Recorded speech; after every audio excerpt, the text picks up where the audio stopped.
এই নানঝাকে হাসপাতালে নিয়ে যা।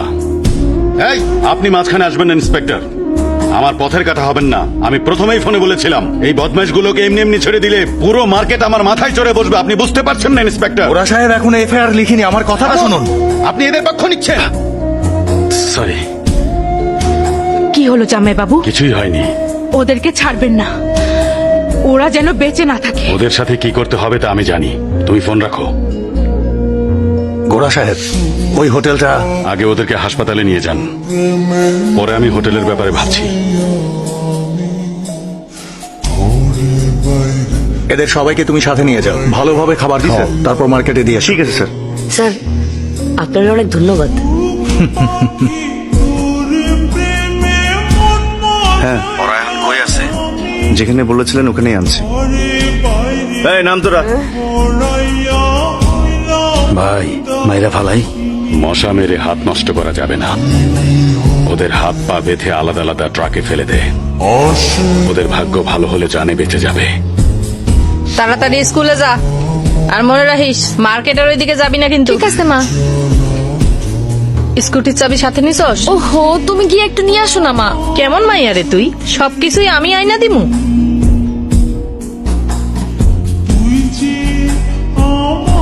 এইটা আবার কার ছবি লাগাইছে? এই ভগবানের ছবিও তো লাগাইতে পারস নাকি? এইসব গলির পোলাপানের ব্যাপার দিদি।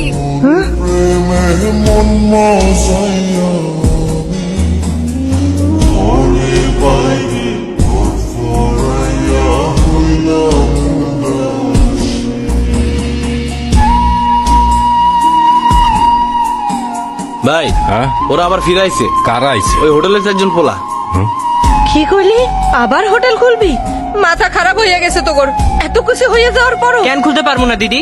আমরা নিজেদের পরিশ্রম দিয়ে কামাই টাকা। করার লিগে অনেক কিছু আছে, ওই জায়গাটাও কর। জায়গা নাই তো কি হইছে, ওই জায়গার দরকার নাই, আমরা নতুন জায়গা নিমু। আবার ঝামেলা করার কি দরকার? যেখানে হারাইছে ওইখানে খুঁজতে হবো দিদি। কেন ওরাও তো ঠিক জায়গা মতো খুঁজে নিছিল, তো আমরা সেটা পারুম না? যেমনে যেমনে আমাকে মারছে, আমরা ওগরে আমনেই মারুম। দুঃখ করে কয়, রক্তপাত করে কয়, কান্না করে কয়, ওরা ভালো করে আম করে দেখাই দিছে। শোন বাবারা, যাই না শুনে আগুন নিয়ে খেলিস না। আমাকে কি দোষ আছিল? ওর কি দোষ আছিল কও? মার্কেটে যাইতে দিতেছে না আমাকে। তোকে দোষ নাই জানি, আবার যদি কিছু হইয়া যায়? এই দুনিয়ায় যাগো কেউ নাই, তাকে কিচ্ছু করতে পারবো না ওরা। আমাকে হারানোর আর কিছুই নাই, ওগুলোকে আমাকে সব হিসাব শেষ করা লাগবো, আর আমরা এটা করেই সারমু। ওগরে যে আমরা মারতে পারুম না এটা আমরা জানি, কিন্তু ভাইগে যাওয়ার মতো কাপুরুষও তো আমরা না। ওহো, বড় মানুষগুলোকে ঝামেলা করিস না। বড় মানুষ মানে? ও, ওর বয়স হয়ে গেছে তাই গিয়ে কমু নাকি গোড়ারে যে তুমি তারা বুড়া কইছো? কি কস, আমরা দিদিরা আবার জোয়ান বানায় দেয়।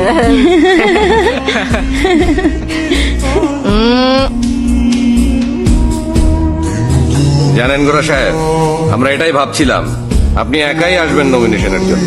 আমাকে গোরা ভাইয়ের জীবদ্দশায় ওনার বিরুদ্ধে আর কেই বা দাঁড়াইতে পারবো? সেটা তো আমরা জানি, তারপরও আনুষ্ঠানিকতার জন্য সন্ধ্যা পর্যন্ত আমরা অপেক্ষা করি। যদি কেউই না আসে তাহলে কালকেই ফলাফল প্রকাশ করে দেওয়া যাবে।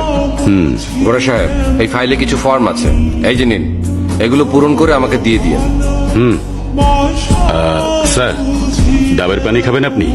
না গোরা সাহেব, সোডা খাবো আমি। আচ্ছা গোরা সাহেব, আপনি এই পদে কত বছর ধরে আছেন? প্রায় 15 বছর ধরে। কি বলছেন, 15 বছর ধরে? স্যার আপনি একাই?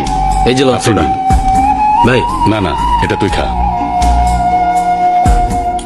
গোরা সাহেব দেখুন কত শান্ত আছে এটা, একটু ঝাঁকাতেই এটা আগ্নেয়গিরি হয়ে যাবে একদম। এটাই হলো গলি সোডা।